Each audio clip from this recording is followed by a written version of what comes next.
दुनिया का सबसे बड़ा धार्मिक सम्मेलन महाकुंभ 2025 में प्रयागराज की पावन भूमि पर आयोजित होने जा रहा है। इस बार का महाकुंभ भव्य, दिव्य और विशाल होने वाला है। विष्णु पुराण के मुताबिक जब बृहस्पति मेष राशि में और सूर्य मकर राशि में होता है, तब कुंभ मेला प्रयागराज में आयोजित होता है। कुंभ मेला हिंदू धर्म का एक प्रमुख धार्मिक पर्व है, जो हर 12 साल में आयोजित किया जाता है। महाकुंभ 13 जनवरी 2025 से 26 फरवरी 2025 तक प्रयागराज में होगा। इस भव्य और दिव्य महाकुंभ में लगभग 40 करोड़ से ज्यादा श्रद्धालुओं के आने की संभावना है। हिंदू मान्यताओं के अनुसार कुंभ में शाही स्नान करने से समस्त पापों का नाश होता है और व्यक्ति को मोक्ष की प्राप्ति होती है। कुंभ के दौरान विशेष रूप से पवित्र नदियों में स्नान करने से आत्मा शुद्ध होती है। शाही स्नान कुंभ मेले की मुख्य विशेषता है। यह स्नान साधु संत, महात्मा, अन्य तीर्थ यात्रियों के लिए एक विशेष अवसर होता है। कुंभ मेले के शाही स्नान को पुण्य स्नान भी माना जाता है, क्योंकि इसे करने से व्यक्ति को पुण्य की प्राप्ति होती है। यह एक प्रकार का भक्ति और समर्पण है, जहाँ व्यक्ति अपने जीवन के सभी दुख और कठिनाइयों को भगवान के चरणों में समर्पित करता है और आशीर्वाद प्राप्त करने का प्रयास करता है। कुंभ मेले का शाही स्नान न केवल एक धार्मिक अनुष्ठान है, बल्कि यह भारतीय संस्कृति, परंपरा और आस्था का एक सुंदर उदाहरण है। प्रयागराज में लगने वाले महाकुंभ का महत्व सबसे ज्यादा इसीलिए है क्योंकि प्रयागराज सबसे प्राचीन शहरों में से एक है और यहाँ विशेष रूप से 3 नदियों का त्रिवेणी संगम है। माँ गंगा, यमुना और अदृश्य माँ सरस्वती के संगम यानी मिलन बिंदु को त्रिवेणी संगम के नाम से जाना जाता है और इसी पवित्र त्रिवेणी संगम पर स्थित होने की वजह से इस स्थान को प्रयागराज कहा जाता है। पौराणिक ग्रंथों के अनुसार प्रयागराज तीर्थराज है, यानी सभी तीर्थों का राजा। प्रयागराज में प्रतिवर्ष माघ मेला, हर 6 वर्ष में अर्ध कुंभ मेला और हर 12 साल में महाकुंभ का आयोजन होता है। तो दोस्तों, अगर आप भी 2025 के महाकुंभ में आना चाहते हैं तो आपको इस वीडियो में महाकुंभ के बारे में संपूर्ण जानकारी मिलेगी। जैसे आप प्रयागराज महाकुंभ 2025 में कैसे आ सकते हैं, महाकुंभ में रहने की और खाने पीने की क्या क्या सुविधा उपलब्ध रहेगी, एकदम सस्ते में आप कहां पर रुक सकते हैं और टेंट बुकिंग कैसे कर सकते हैं। साथ ही महाकुंभ के अलावा प्रयागराज में आप एक दिन में कहां पर घूम सकते हैं, शाही स्नान की तिथियां कौन सी है और महाकुंभ में घूमने का कितना खर्चा आएगा, ऐसी कंप्लीट इन्फॉर्मेशन आपको इस वीडियो में मिलेगी। तो वीडियो को अंत तक जरूर देखिए ताकि आपको महाकुंभ 2025 की सारी जानकारी समझने में आसानी रहे। और इसके साथ ही वीडियो को लाइक और चैनल को भी सब्सक्राइब कर लीजिए। इस बार का ये महाकुंभ 45 दिन तक चलने वाला है, यानी कि हर दिन यहाँ पर आपको 3 से 4 करोड़ लोग देखने को मिल सकते हैं। और इतने सारे श्रद्धालुओं के लिए महाकुंभ मेला क्षेत्र को 25 अलग अलग सेक्टर्स में बांटा गया है और इतने सारे लोग एक ही जगह पर गंगा स्नान तो नहीं कर पाएंगे, इसलिए 7 पक्के स्नान घाट भी बनाए गए हैं। और साथ ही कुंभ मेले का क्षेत्रफल 3200 हेक्टेयर से बढ़ाकर 4000 हेक्टेयर किया गया है, जहां पर कल्पवासियों के लिए तंबू बने हुए हैं और यहां पर मेले के दौरान कई कथावाचक मौजूद होंगे जो कि कथा करेंगे। उनके लिए पंडाल बने हुए रहेंगे, लोगों के खाने पीने, सोने और शौचालय की व्यवस्था भी रहेगी और बहुत सारी चीजों की फ्री सेवा रहेगी। अगर अभी भी आपको लग रहा है कि यह कोई छोटा मोटा कुंभ है, तो आप इसका अंदाजा इस बात से लगा सकते हैं कि इस महाकुंभ को हैंडल करने के लिए यानी सिक्योरिटी देने के लिए 37,611 पुलिस कर्मी रहेंगे और इस पूरे संगम को साफ सुथरा रखने के लिए 22,000 से ज्यादा सुरक्षा कर्मचारी होंगे। इसके अलावा कई एनजीओ अपनी सेवा प्रदान करेंगे और इस पार से उस पार आने जाने के लिए गंगा यमुना की जलधारा पर 30 पीपा पुल का निर्माण हुआ है, जिसे पांटुल पुल कहा जाता है। यह मेला न केवल भारत के लिए बल्कि विदेशों से आने वाले लोगों के लिए भी एक महत्वपूर्ण अवसर है। ऐसे में प्रशासन ने इस भव्य आयोजन को सफल और सुरक्षित बनाने के लिए व्यापक तैयारियां की है। मेले में आने वाले श्रद्धालुओं के लिए यात्रा की व्यवस्था को सुचारू बनाने के लिए अलग अलग रास्ते निर्धारित किए गए हैं। प्रयागराज शहर के चारों ओर यातायात का प्रबंधन इस तरह से किया गया है कि लोगों को किसी भी तरह की समस्या का सामना नहीं करना पड़ेगा। प्रशासन ने शहर के अलग अलग हिस्सों में पार्किंग की व्यवस्था भी की है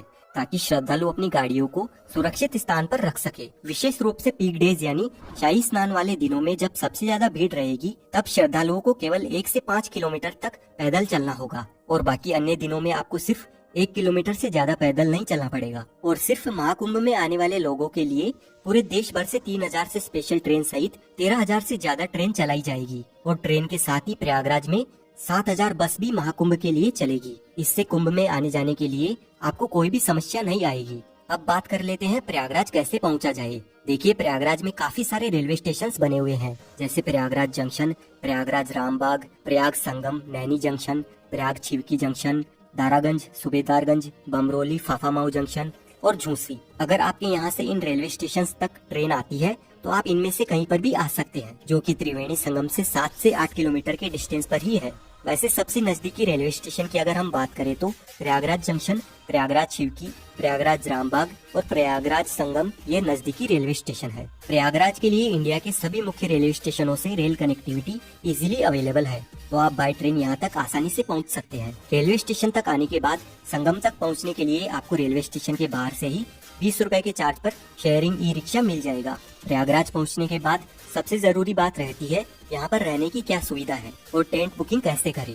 तो अगर आप टेंट बुकिंग करना चाहते हैं तो आप ऑनलाइन इन 6 में से किसी भी एक वेबसाइट पर जाकर बुकिंग कर सकते हैं। सिर्फ इन 6 कंपनियों को ही यूपी सरकार की ओर से महाकुंभ में टेंट लगाने का टेंडर मिला है, तो आप गूगल पर किसी भी अन्य वेबसाइट से टेंट बुक ना करें। इसके अलावा आप अपनी सुविधा के अनुसार IRCTC के टेंट भी बुक कर सकते हैं। इन टेंट सिटी में टेंट बुकिंग के लिए आपको एक से बढ़कर एक पैकेज मिल जाएंगे। अगर आपका बजट अच्छा खासा है तो आप कोई भी पैकेज सिलेक्ट कर सकते हैं, जिसमें आपको रेलवे स्टेशन से या एयरपोर्ट से पिकअप और ड्रॉप की फैसिलिटीज के साथ ही लंच डिनर तक की फैसिलिटीज भी मिल जाती है।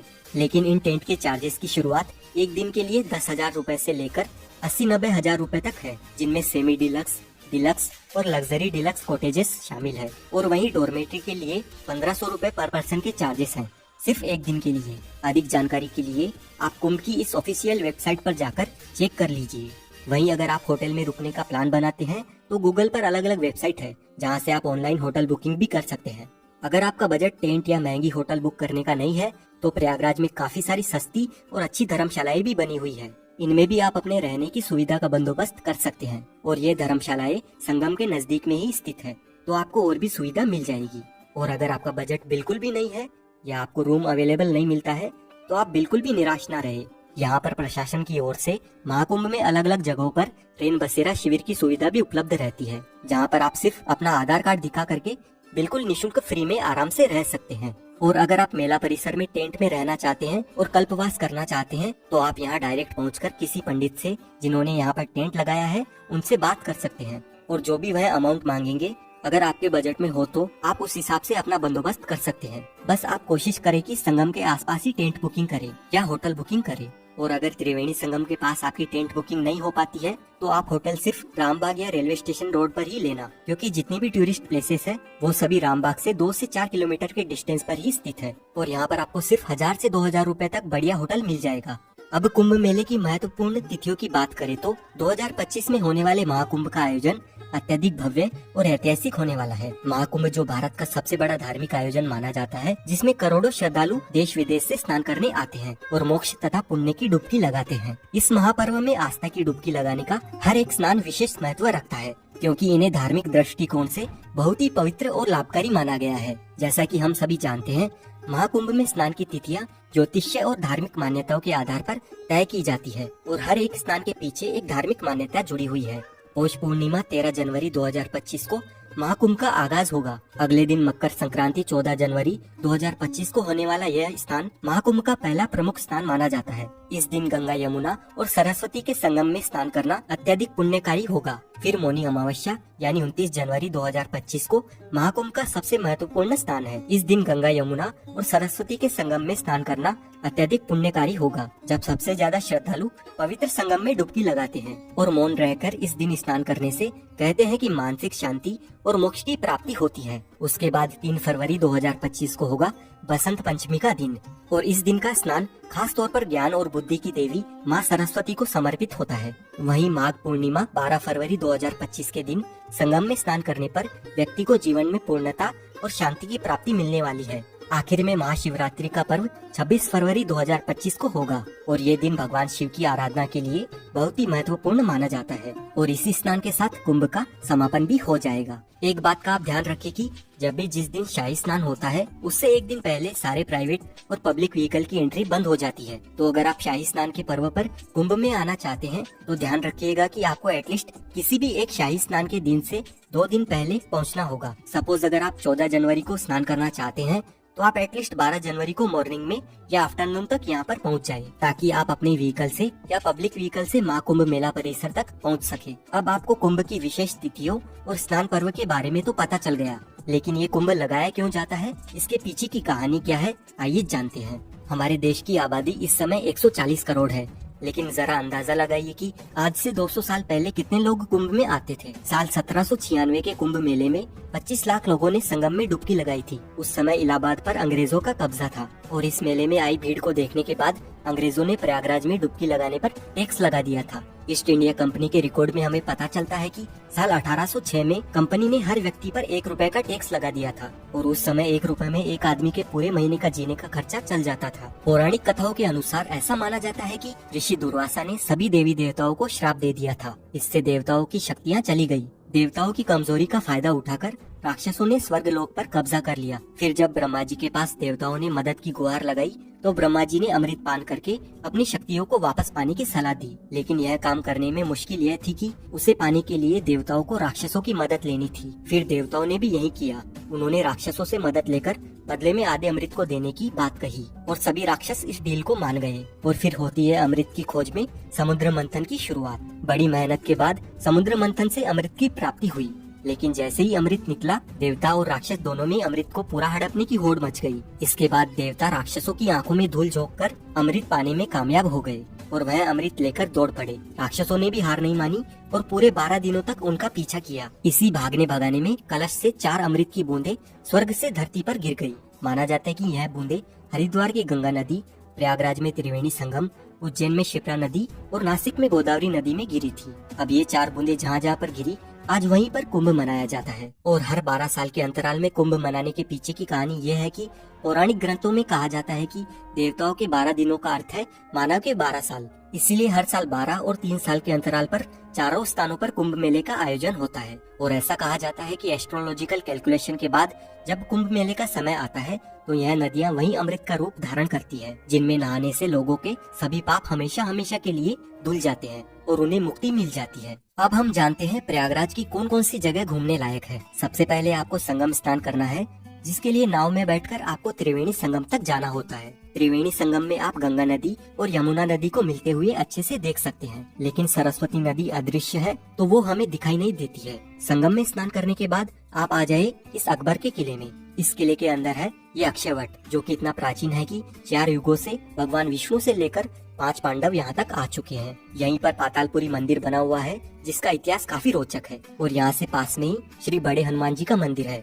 इस मंदिर में हनुमान जी लेटी हुई मुद्रा में अपने भक्तों को दर्शन देते हैं और इस मंदिर का इतिहास भी काफी प्राचीन है। लेटे हुए हनुमान जी के दर्शन करने के बाद यहाँ से 200 मीटर दूर आप आ जाए आदिशंकर विमान मंडपम मंदिर में। ये मंदिर प्रयागराज का प्रसिद्ध मंदिर है। द्रविड़ संस्कृति में मंडप यानी मंदिर का प्रवेश द्वार होता है, जो कि स्तंभों पर टिका होता है। जैसे ये मंदिर 16 खम्भों पर टिका हुआ है और मंदिर के ऊपर का गुंबद विमान कहलाता है। इसीलिए इस मंदिर का नाम है आदिशंकर विमान मंडपम। और इस मंदिर में हमें काफी सारे देवी देवताओं के दर्शन मिलते हैं। संगम पर सभी मुख्य प्लेसेस घूमने के बाद आप आ जाइए अलोपी देवी मंदिर में। माँ अलोपी देवी मंदिर 51 शक्तिपीठों में से एक है और यहाँ पर माता सती के दाहिने हाथ का पंजा कटकर गिरा था। यहाँ से अब हम जाएंगे भारद्वाज पार्क और उनके आश्रम में।